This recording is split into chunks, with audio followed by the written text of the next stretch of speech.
shining your light bright, being bold, being big like this is a necessary part of the spiritual path, because you are walking into every room, every place as a permission slip. You're signing permission slips for everybody around you, honey. Like, be full, be big, be fierce, be loud. Ain't nothing else to life than that. Hello, hello, everybody. Welcome to Better Together. Our quote of the day: you can't be devoted to your healing and your lies at the same time. Woo! You have to pick one or the other. You can't be devoted to your healing and your lies at the same time. You have to pick one or the other. Let that sink in, everybody. Ooh. That is from our guest today, Sah D'Simone. I am so excited. Welcome, of course, back to the show. We are still coming to you live from Connecticut. Today, I'm really excited to be featuring a rising star in the spiritual activism community. We are going to be diving into a lot of things today. He talks a lot about how to overcome self-esteem. I really want his tips on that. I think that's going to be cool. Also, we're going to talk about welcoming diverse voices into spiritual communities and so much more. If you haven't already subscribed to our Patreon, let me tell you quickly a little bit about it. I've been seeing so many of you coming on over, so thank you so much. We are ad-free there, and we have different tiers, and we're working on kind of even adjusting those tiers and making them better. We had done a Tony Robbins Business Mastery class, and it's a $10,000 class, and we all did it as a team here at Better Together, and it's been life-changing, game-changing, as Tony's events usually are. And so we are all reinvigorated, so inspired, and we feel like we have the tools to build the things that we want to build. So it's super exciting, and we're sharing those tools and the things that we learned with you to the best of our abilities. We will never be Tony, of course. And it's just kind of a great way to get you to dip your toe into some of these lessons and maybe think about taking a seminar yourself. But I'd also say too quickly, Maria, even if you're not necessarily a business owner, all the lessons that we went over on Patreon can apply to your own life. Totally. To sort of be pitching yourself just as a person in your relationships and your communities and your friendships and your relationships. So I love that episode of our Patreon. And if you're a second tier member, you get access to those weekly. If you haven't subscribed, guys, tell everybody how to do it. I know that not a lot of people know how to do Patreon, so let's make it simple for them.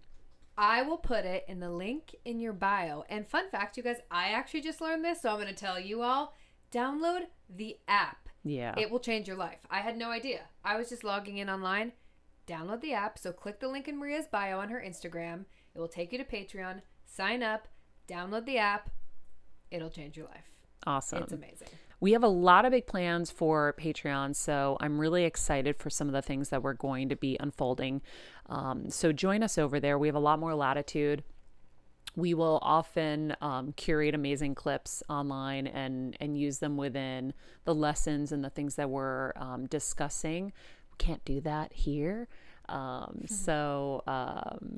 Join us over there, and we're grateful for you guys to support the show. And if you haven't already subscribed here on YouTube, please do. You'll get those little notifications that will alert you to the incredible people we have coming on the show that are going to better our lives.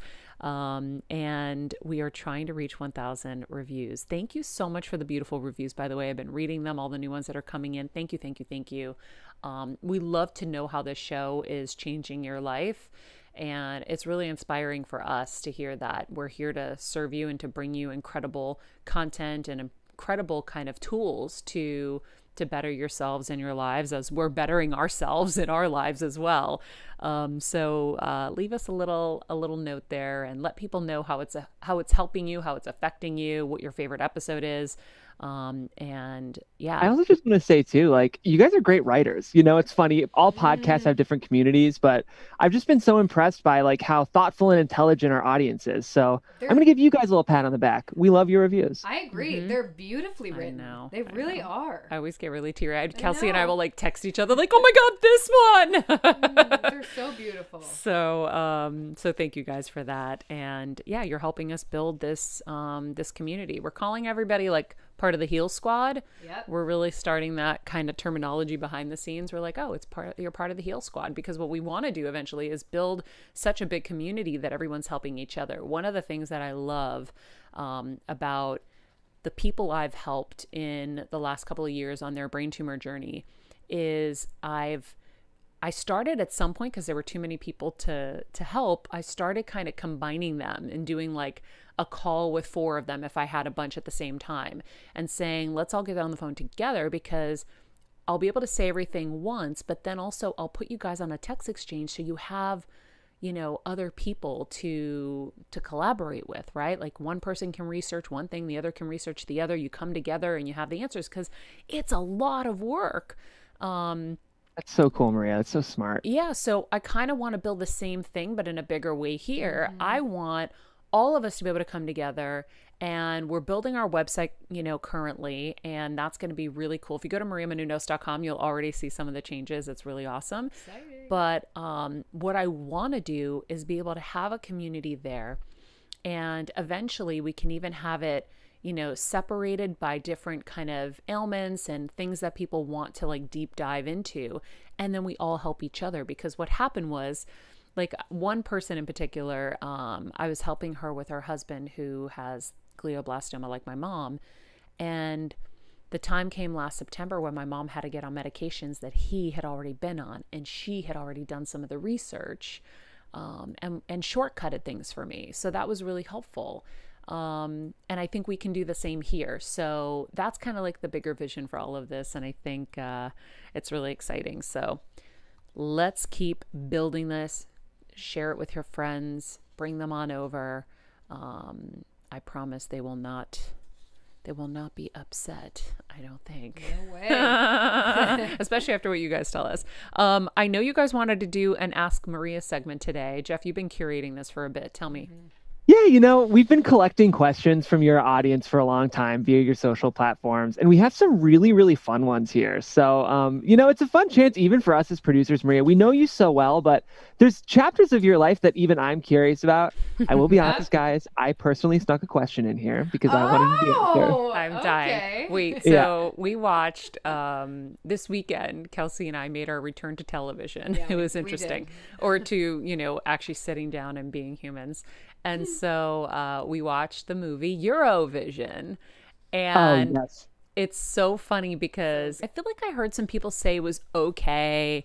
And so when someone says it's okay, you're like, well, do I want to invest, you know, almost 2 hours of my time? Right. No. So I kind of let it go. But Will Ferrell is my favorite. Same. I live for him and Eddie Murphy.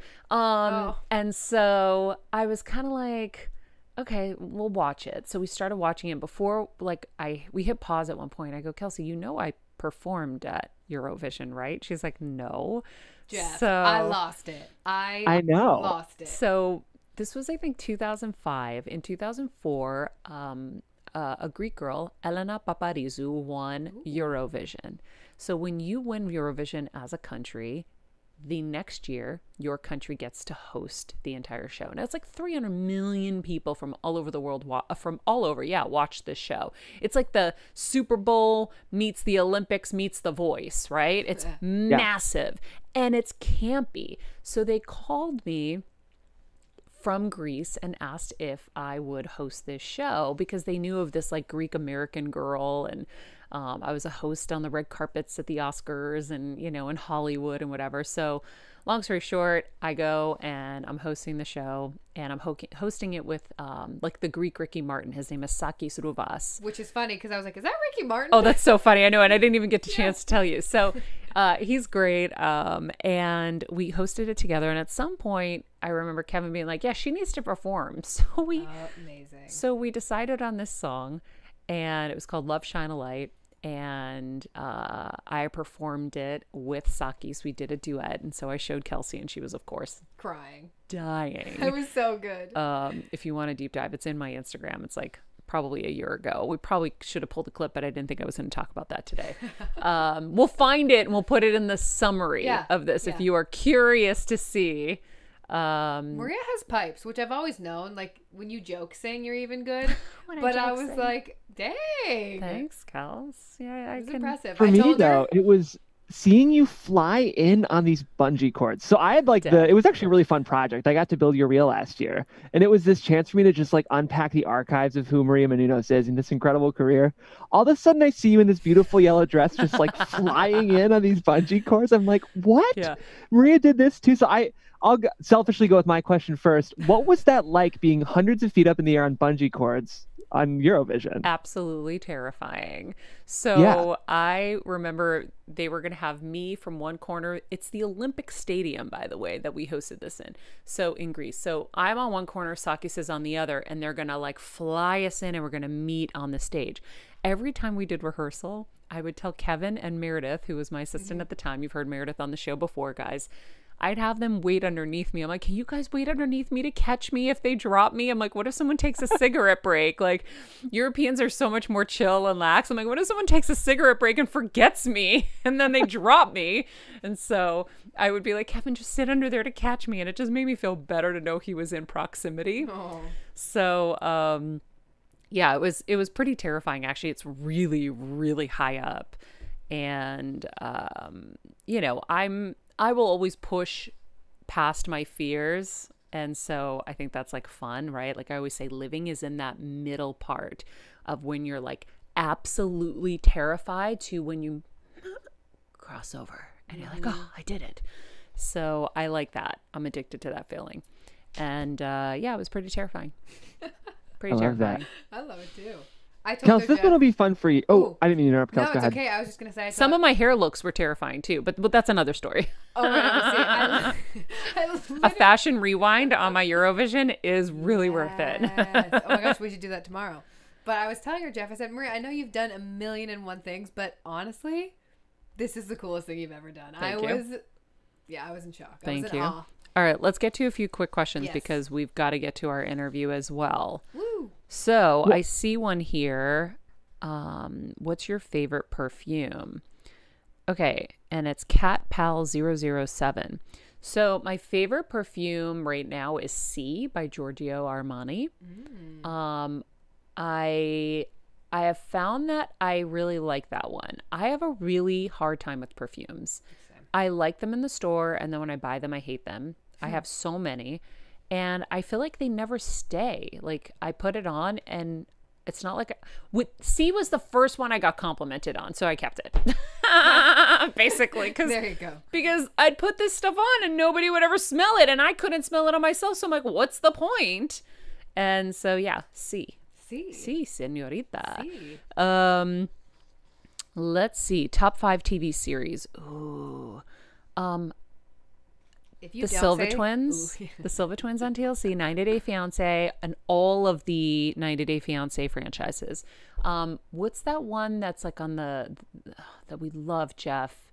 That drama with like all the media moguls. Succession, yes, Succession. Yeah, incredible. I do love Ozark, but it's not like my favorite, but I do love it. I'm trying to think. It's really hard to remember. Oh, Better Call Saul. And you also love, what's the cartoon one? Oh, Rick and Morty. Yeah. Yes. And South Park. And 60 Days In. Come on. And 60 Days In. Yes. Okay, so there we go. Oh, man. How was it being on One Tree Hill, Amira Lynn? One Tree Hill was a much needed escape at the time and so much fun. You know, we're going to talk with Sah about spirituality and presence and all of those things. And I got to be present there. And that's why I think I loved it so much. It wasn't like the acting part as much as I realized that when I would get to go act, the kind of underlying thing there was I didn't feel like I had that like I could do it in my sleep. So I had to focus so hard. That means I had to shut everything else off and just focus on that. And I think that's why I loved it so much. It wasn't the acting. It was the kind of camaraderie in the team feeling of a production, but really it was I could be present. I wasn't multitasking and doing a zillion things at once. I think that we all have forgotten what that probably feels like to have a singular focus. Yeah.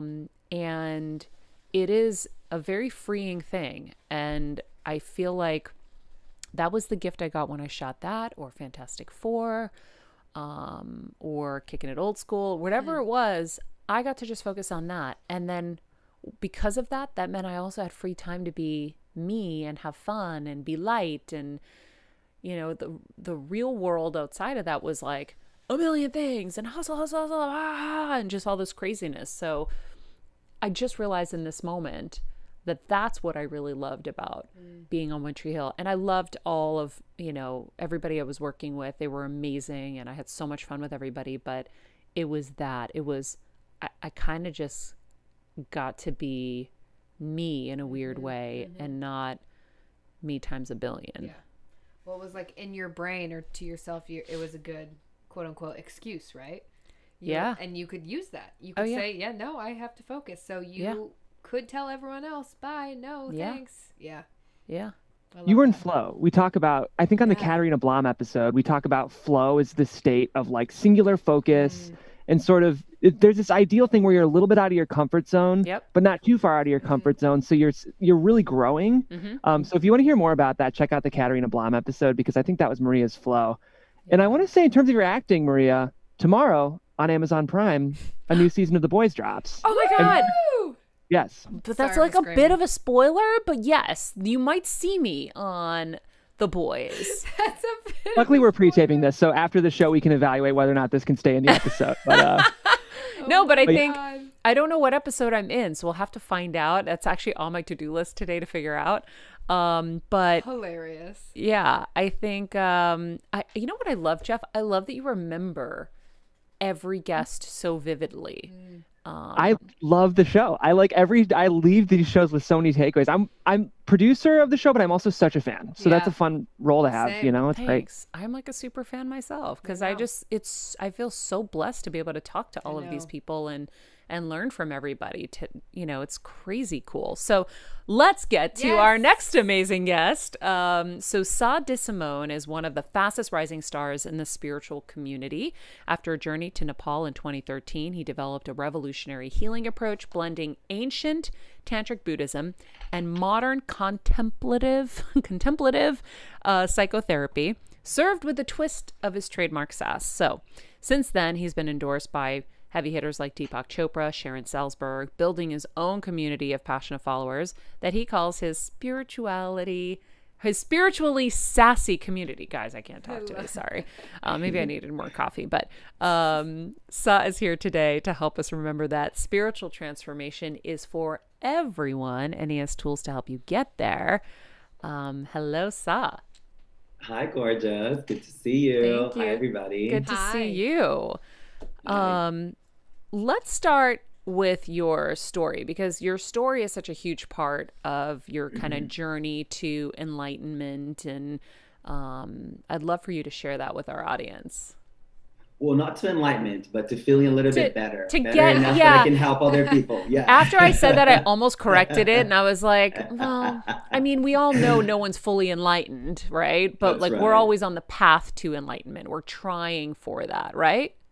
That's right. Yeah. I mean, I've been in the presence of quite a few radical saints who you clearly know that they've touched base with something far out. And, some will call them enlightened, other will call them, whatever language works. But I've been in the presence of a few people. This is kind of like what sort of set me off too. It's the quality of someone's presence alone, being able to like change the quality of a room. Being in the quality of someone's presence where you feel safe and relaxed, that was like, oh, honey, there's something here for me. So the story sort of started in 2012. Well, backtrack a little bit.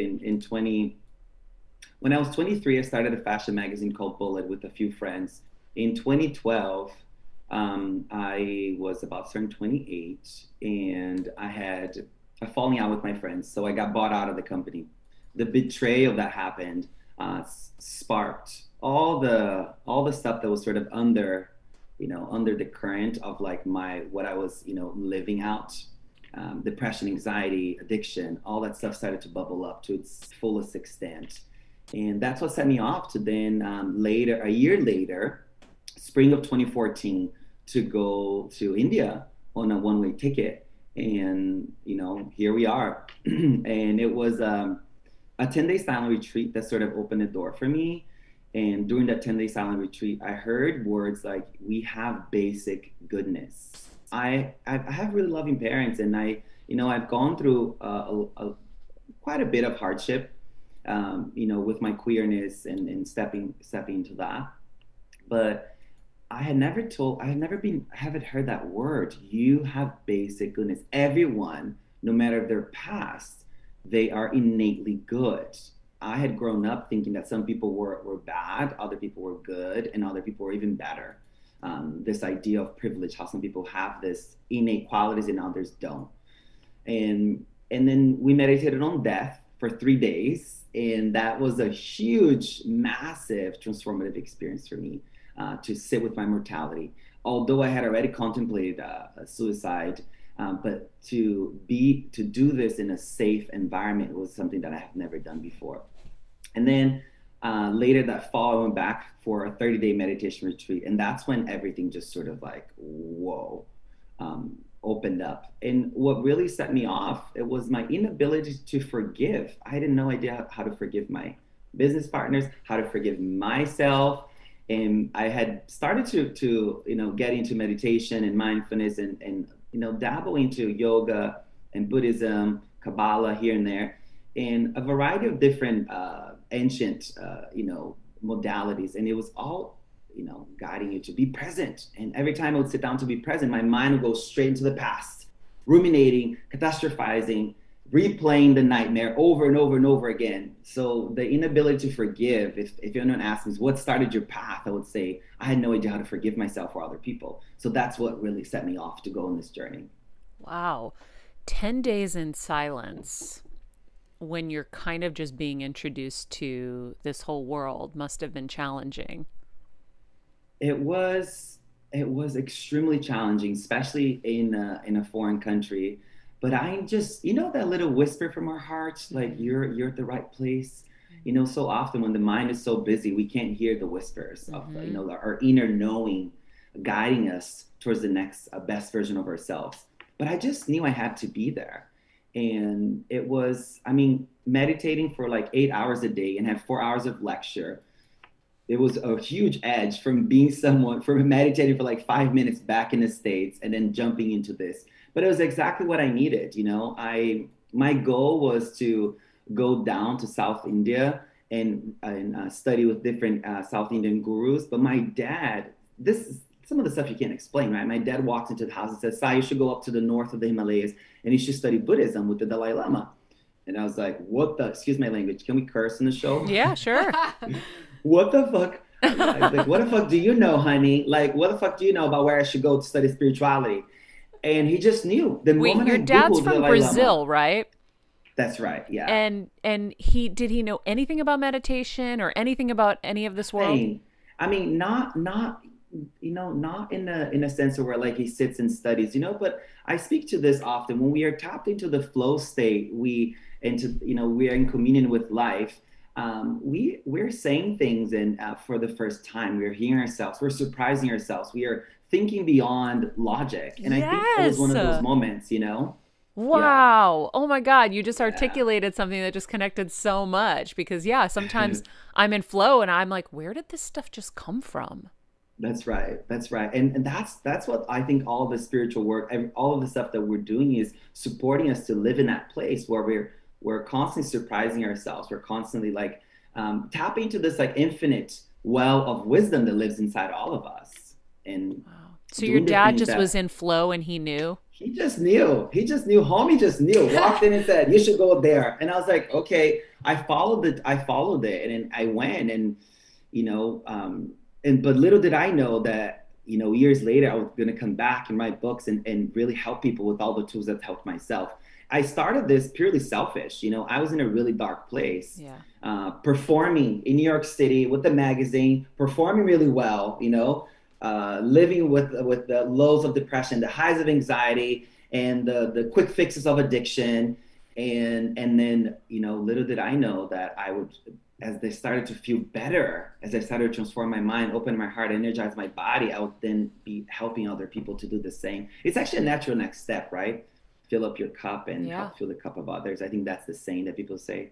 That's what I'm doing here too. It's so funny. Yes. And I just heard about your story, and thank you. Thank you so much for living out so fully. Oh, thank you. You said Yeah, something though well, that's interesting. You said I was performing, and I want to make sure that the intent behind the word is clear to everyone listening. that's right. That's right. Explain that. Performing is performing a role, a coherent role where we are not being vulnerable. We're not letting our masks down. We're not, and I'm not talking about the COVID mask. We're in a pandemic right now, if you're listening to this. So we're asked to wear masks.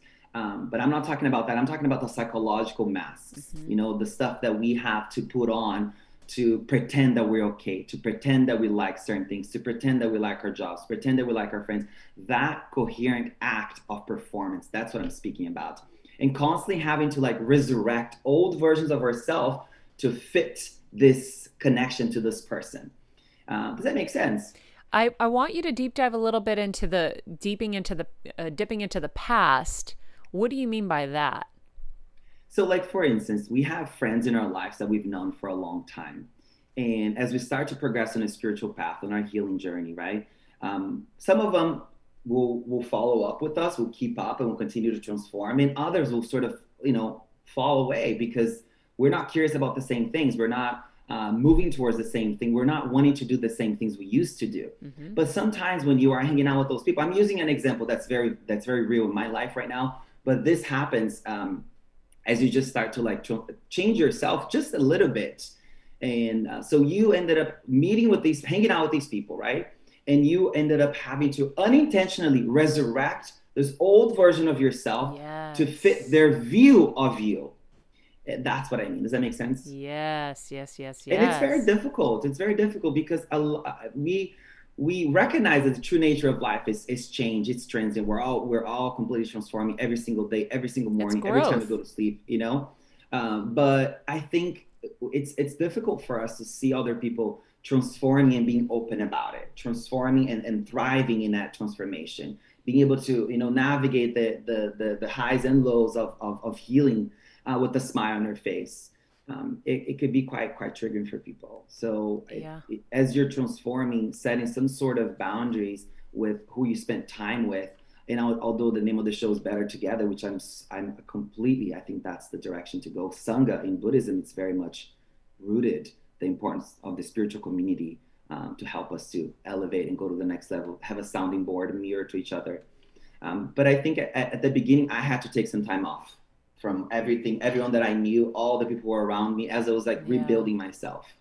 Yeah, I wonder, that's actually such a cool topic to dive into a little bit because, I've gone through it where as I evolve and as I've grown, you know, different people didn't grow with me and didn't fit into my world because now I'm doing different things. It's just it doesn't mean they're a bad person or I'm a better person or anything like that. It's just we're not on the same page with things, and so we're not going to have a lot of connection points. And so I always kind of say, oh, like, okay, this person's like in cousin status, like you're my cousin, like I love you, we're connected, but Yeah, we're not going to be spending as much time together anymore because I want to be around people who are I'm going to learn from, and I don't want to constantly be in that position of having to be my old self or even just having to constantly teach or whatever. that's um right.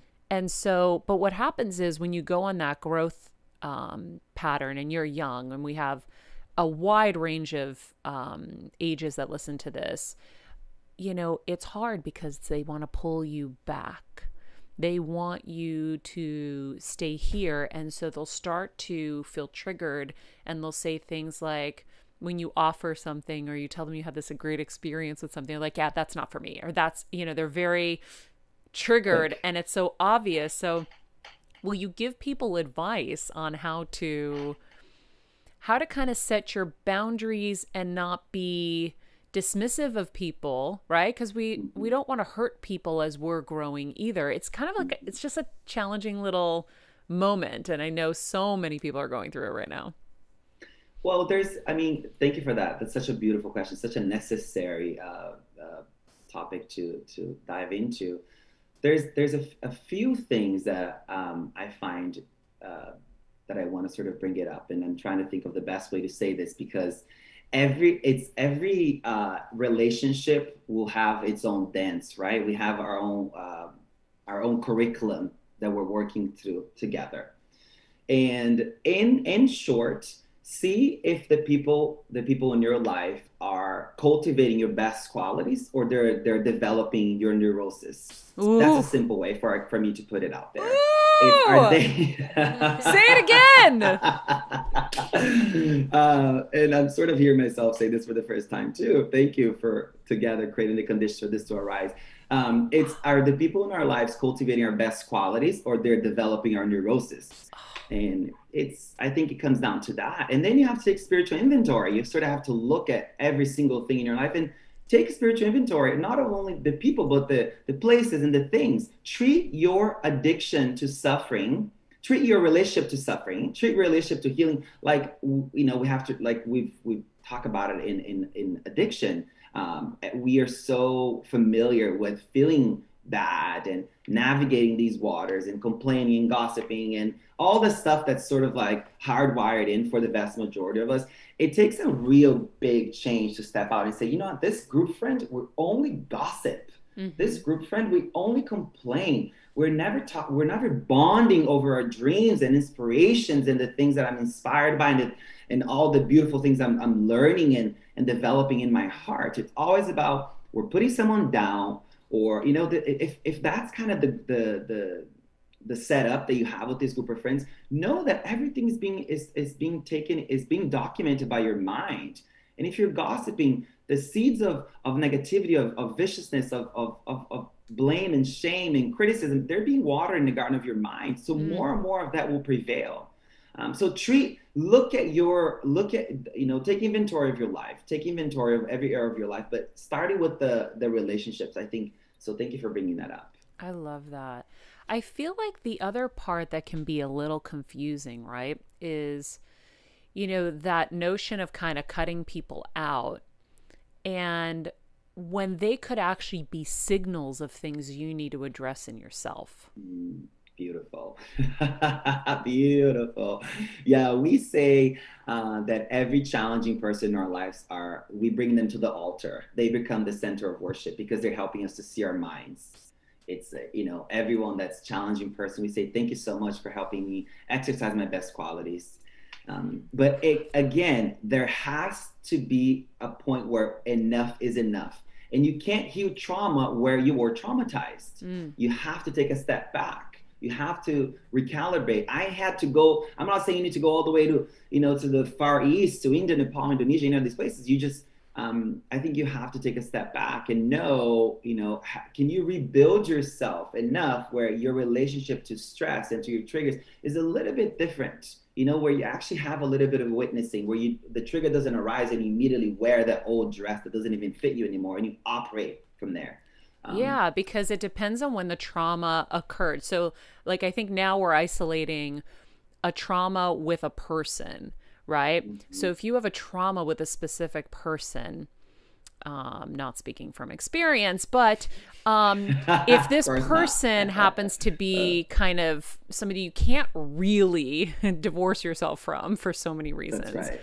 And spiritually, there's a lesson there, and there are things that need to be healed, but they're kind of unhealable, right? Like, there are people who are so far down the wrong path, and they need to kind of pull themselves up by their bootstraps and find their way before you can even meet, because otherwise you're ahead on the spiritual path and you want to meet them, but you're not on the same road. So until they can kind of get on the same road, then you can have a discussion that's more,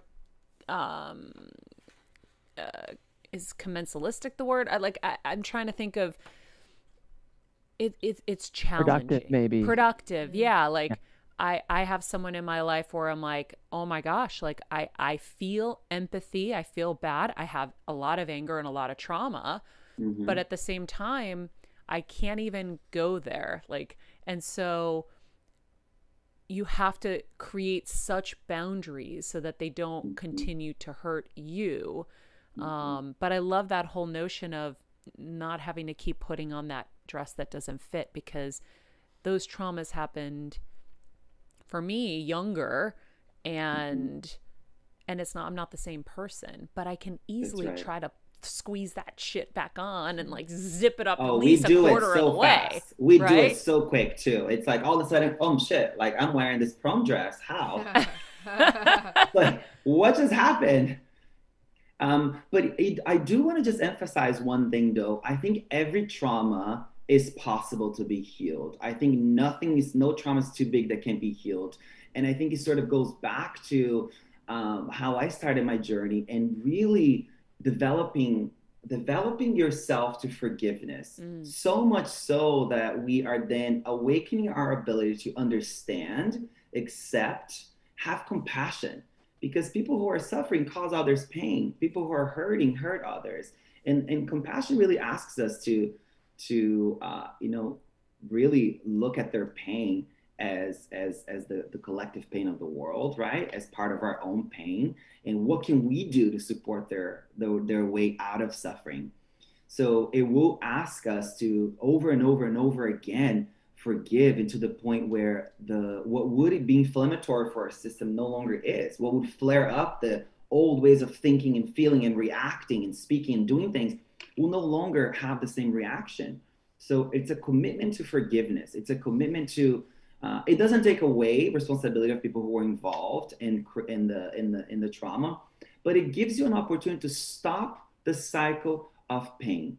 And that is the choice on the spiritual path, is to constantly choose the path of wisdom, of freedom, of love, of joy, of compassion. And that's the high view, right? It's really asking you to continuously, and at some point, I always have to go back to that, because every situation is very tender and very specific for everybody, and every trauma, the weight of it for me might be a 5 and for you might be a 50. So I won't know. But it's important for you to work with forgiveness. I think to heal any trauma, forgiveness is the first step. And relearn how to breathe, have a practice of dancing, a practice of concentration of the mind, like a meditation technique, stuff like that. You know what I mean? Where you're dancing with your triggers in a complete, and I'm metaphorically speaking, you're dancing with your triggers in a completely new way. And every time the flare up happens, you learn something new. And, but then there is that sort of necessary point of in all of these ancient, mystical traditions, to take some time to sacred alone time, like rebuild yourself. You can take 3 days away from the difficult person, or maybe you can take 2 weeks, or maybe you can take a week, or maybe you can take a month. You don't need to go off in this whole, few year pilgrimage. You don't need to do that. Just find what works for you, but take some time away to see your piece in the puzzle. What am I bringing to the experience? Be responsible for your piece. I think it's when we are affected by trauma, it's the conditioning supports us, and don't take this out of context, but it puts us in this victim mindset where we are utterly and completely blaming the world for how we feel and what happened to us. And then the spiritual path, I'm strictly speaking from my own interpretation of Vajrayana, which is Tantric Buddhism, and my studies of contemplative psychotherapy, holistic nutrition. So it's purely my own interpretation, right? But it really does ask us to recognize what happened. Okay, that was fucking terrible.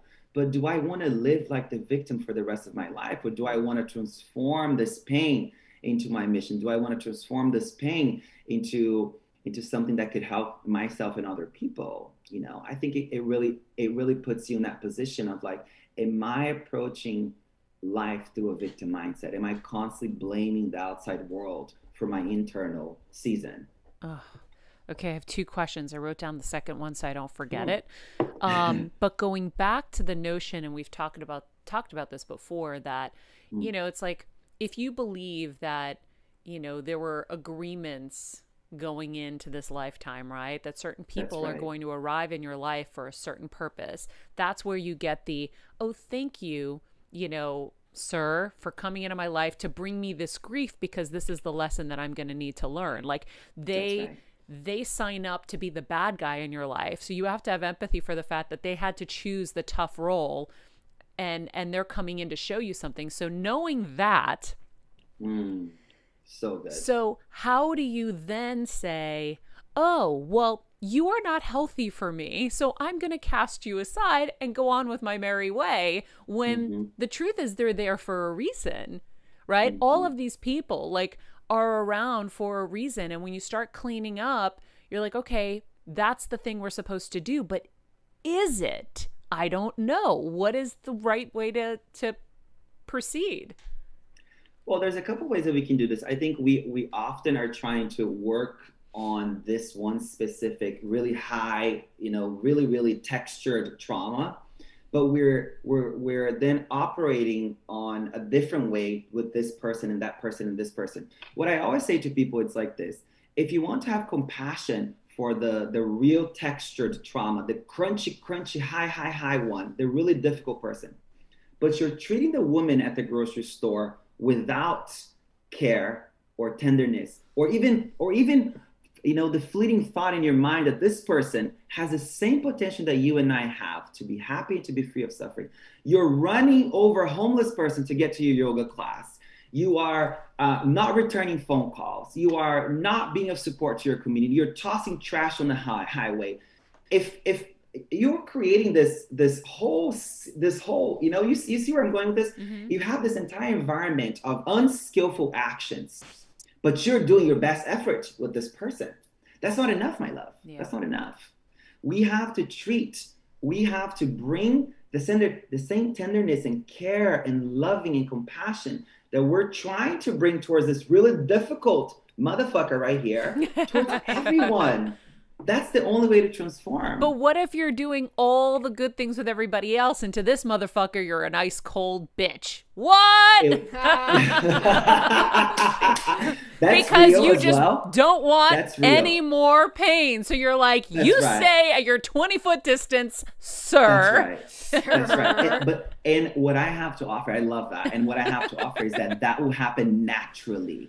Like, the consequence of all of your good actions will support this to fall away naturally. Ooh. But the problem that I see oftentimes is we're senior coach, our therapist, our shaman, our healer, or whatever, and we're working on that one thing. But we step out of the healing session, the person that's in front of you in the line, you're like, excuse me, honey. You cut the line, you do this, you don't tip, you don't exercise your generosity, your wisdom, your love, your compassion, your joy in any other area of your life, except for the people who are nice to you, except for the people who are kind to you. That is the problem.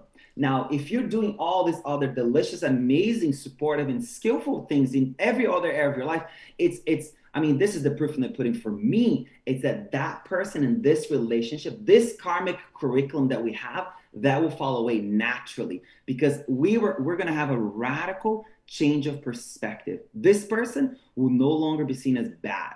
We're going to see somebody that really didn't receive the same amount of love that they needed, didn't get the amount of care that they needed. And perhaps we're going to figure out it's not for us to do that, but may life serve them in a way that supports their awakening and their healing. Yeah. But it's offer a prayer.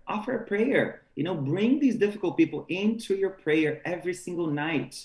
It's how I close the day. We have to, and I've said this about people in our government. I said, let's pray for this person. Let's bring this person as our object of focus for today. And people are really flared up about that. And I'm like, honey, if we can love somebody who's in complete pain and agonizing themselves and the whole world, what is the purpose of the spiritual path? We've missed the plot. Yeah. Wow. I'm going to go back to my nightly prayers.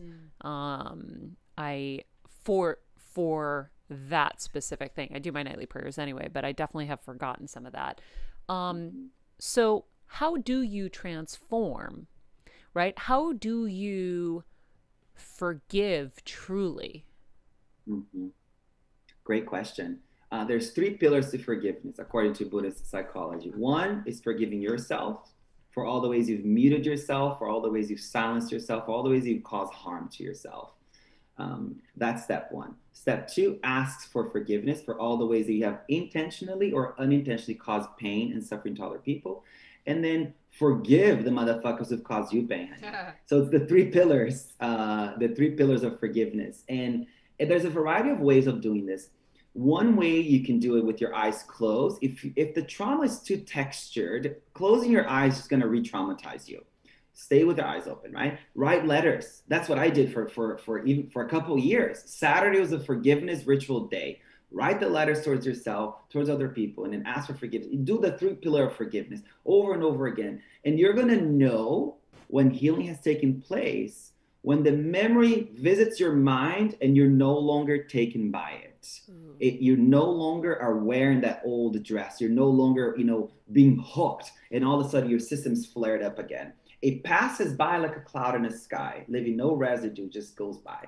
Oftentimes when we haven't amended, when we haven't transformed our relationship to traumatic memories with forgiveness, I say a psychological gag reflex. You sort of like are pulled back into it, and there's a residue that you experience.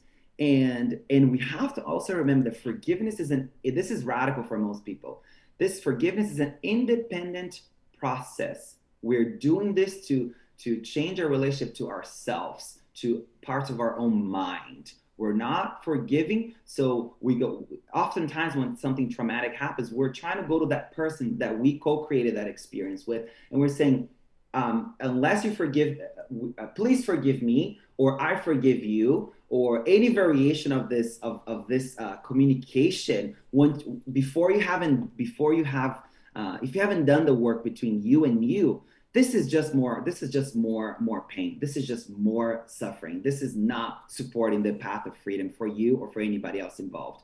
Oftentimes, when you do the work between you and you, with your eyes closed or eyes open and with your journal in your room, the universe will set in course, will set in motion.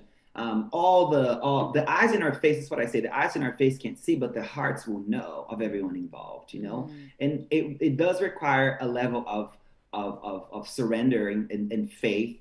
I don't really like the word surrender, but the faith and devotion and trust that, you're doing the work to transform your internal world. And by you transforming your internal world, you're helping impact the entire tapestry that we're all connected to.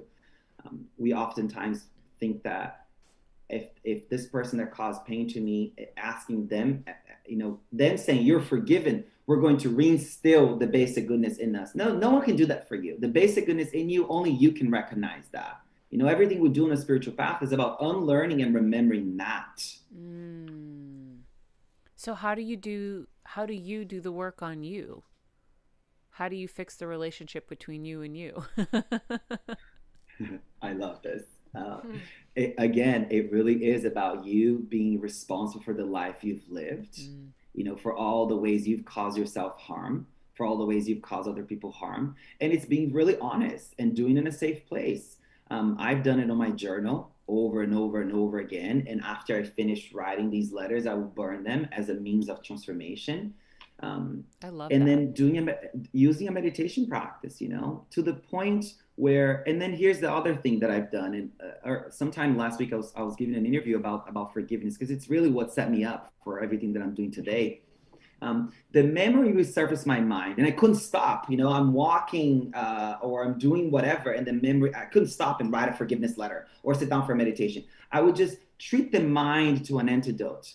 Forgive me, I forgive you. May I be happy, may I be happy. Whisper these healing words in your mind. That's the power of a mantra, is invoking the truth that lives at the base of your being. So just whispering that in your mind. May I forgive you, forgive me, may you be happy, may I be happy. It takes you a millisecond to do that. And notice, the more you do that, what you're doing at the base of your being, at the garden of your mind, you're watering the seeds of forgiveness. You're watering the seeds of acceptance. You're watering the seeds of compassion, of love. Now, when the memory surfaces your mind and you quickly distract yourself, or you quickly run up to do whatever, and you're not able to, in that very moment, witness, recognize, treat the mind to an antidote, You're watering the seeds for more distraction, for more unskillful behavior to arise. Does that make sense? Yeah, absolutely. So Wow. that's a little something about forgiveness, I you know? love it. I love it. I love it so much. I know you're working a lot on inclusion within the spiritual community. Will you talk a little bit about that? Yeah, thank you for that question, my love. It really, I was talking to your producer a couple days ago about I became tired of having to drag my throne to every table, of having to carve my way into every table. This I'm talking about even far out in the Himalayas, you know.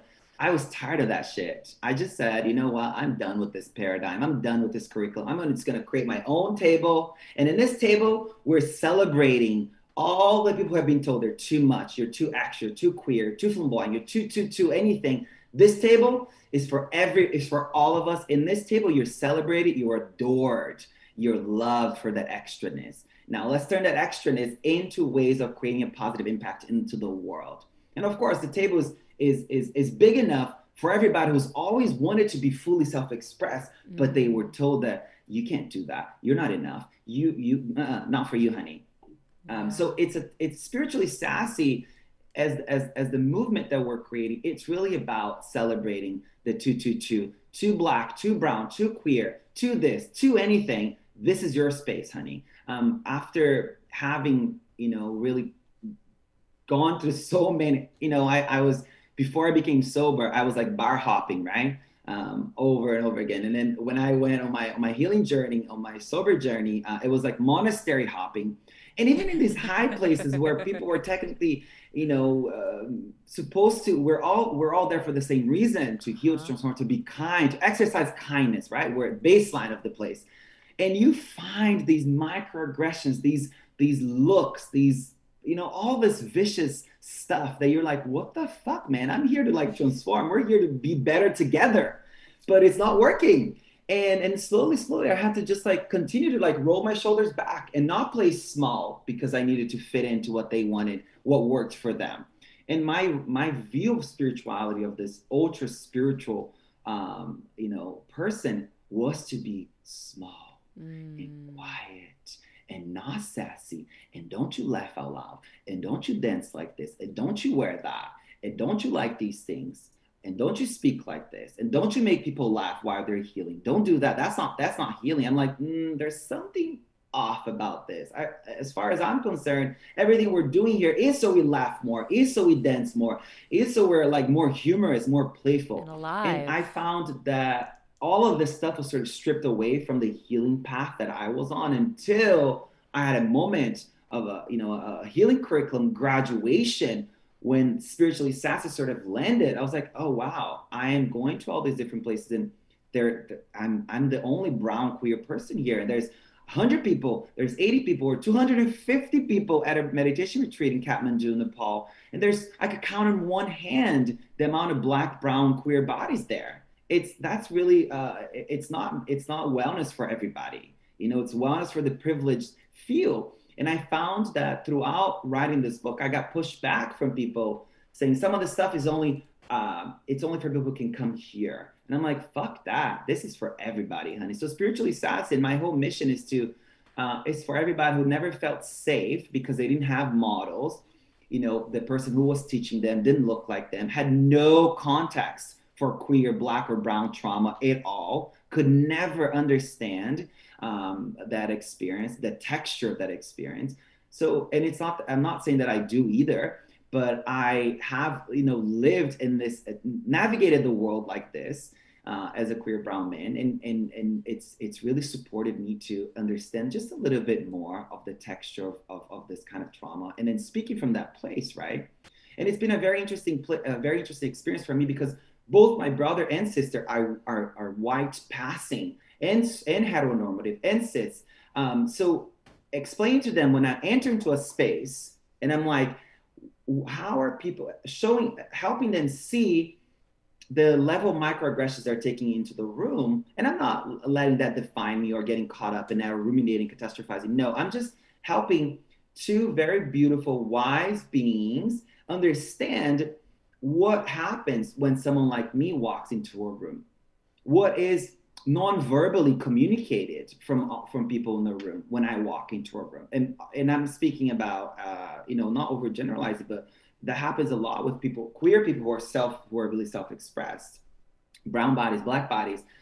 How often the things that are non-verbally communicated, how aggressive they are. So the spiritually sassy movement, this home base that we're creating, is a celebration of authenticity and radical authenticity for all of you who have shown up with all of your colors and felt like I can't do this in a spiritual setting. Fuck that, honey. Now you can. This place is for you. Let's go. I love the spiritually sassy community. I love what it's about. And I think that it's so important because what it is it's about authenticity, right? And no one person is like anyone else. We're all different. So you are bringing something that's so needed in here, but it took you being brave to say, okay, I don't need to fit that mold that everyone else is fitting, right? And it's an innovation, right? And you're going to help so many people. And the only way I can even connect to that, because I am white, is I had a 2. So when you were like listening at your 2s, I was always too big. And I mean big. Like when I was on a show, I mean, people would squeeze my hand on a live show to tell me to shut up because I was so big and happy and excited.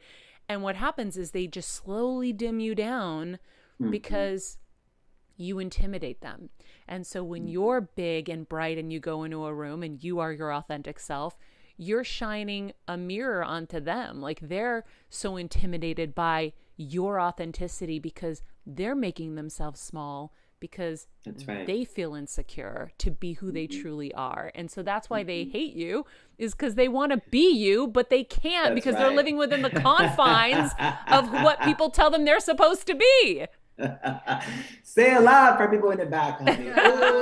Oh, yes, that's it. That's really what it's about. And there's two sides to this. Like when someone like you or someone like me enter a room, we're doing two things. Either we're doing people a service, reminding them that you have that sass in you, honey. Let your hair down. Put down the psychological mask. Stop performing. Let us see your true colors. Or you're doing them a service by showing them the shit that they got to work within themselves. Yeah. Their homophobic tendencies, they're racist, all the little stuff that plays out in the back of someone's mind that they're not technically saying, but they're thinking it.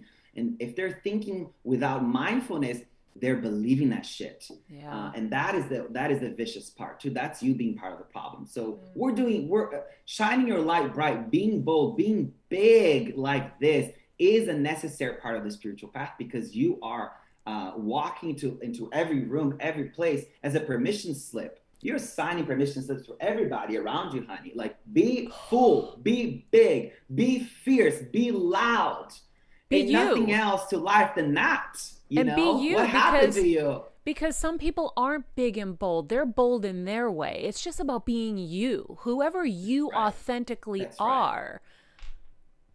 Wow. That's really the baseline of it. Authenticity has been played out in such a way, but authenticity is really what at the end of it, what it looks like, that, and it's unique to everybody. Mm-hmm. Spiritually sassiness won't look the same for everybody, as you said. It's going to be your own creative, unique way of expressing the qualities of your heart.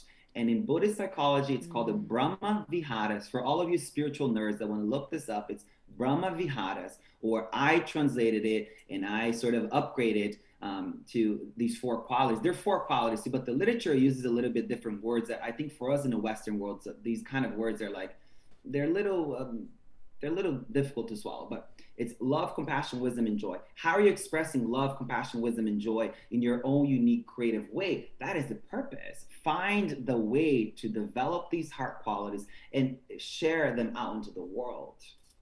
Love, love, love. Oh my gosh. I am so obsessed. I'm going to listen to this episode myself 15 times. Oh, honey, I'm living for you. Together, we're creating these beautiful conditions for all this amazing stuff to arise. Okay, we need to host a show together. I love you. I love you too, sis. We're going to make that happen. So Sah's book, Spiritually Sassy, comes out September 22nd. It can be found anywhere books are sold. Everything you need to know about Sah can be found on his website, www.myhealingally.com. Ally. Why can't I read today? myhealingally.com. And so we'll put that in the summary of the show. You'll get everything there so you guys don't have to even search for it.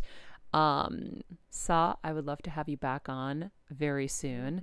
I can't wait to read the book. And I am just so excited. This was such an important conversation, I feel like, for all of us to hear. And thank you for being you. Oh my goodness, thank you. I'm so honored and grateful. Thank you, everybody. And everyone listening, just remember, you have a mission, you have a purpose, you matter, you have value. And your value is not circumstantial, it's unconditional. It's there because you're there. So let's live, honey. Let's live. Yes. Let's live. The category is live, honey. Cool, live. Okay? Yes. Okay. Love y'all. you. So good to talk. Thank you so much. Thank you. Oh man. How do we do it every time, guys? I am obsessed with him. Obsessed. I love him so much. I don't think I've ever taken a full 2-page of notes. But I also love what he's doing for inclusion and helping people find their way to these paths and not feeling excluded or nervous or whatever. It's like it's so cool, and I can't wait to read the book. So thank you guys for joining us as always. If you choose to subscribe to this channel, you'll never miss an episode. We'll always have amazing guests like Sah and so many more. You can follow us at Maria Menounos, at Sah D'Simone, which we'll put in the summary as well, at Jeffrey Crane Graham, at Kelsmeyer too. And remember, be nice people, make good choices, and be present.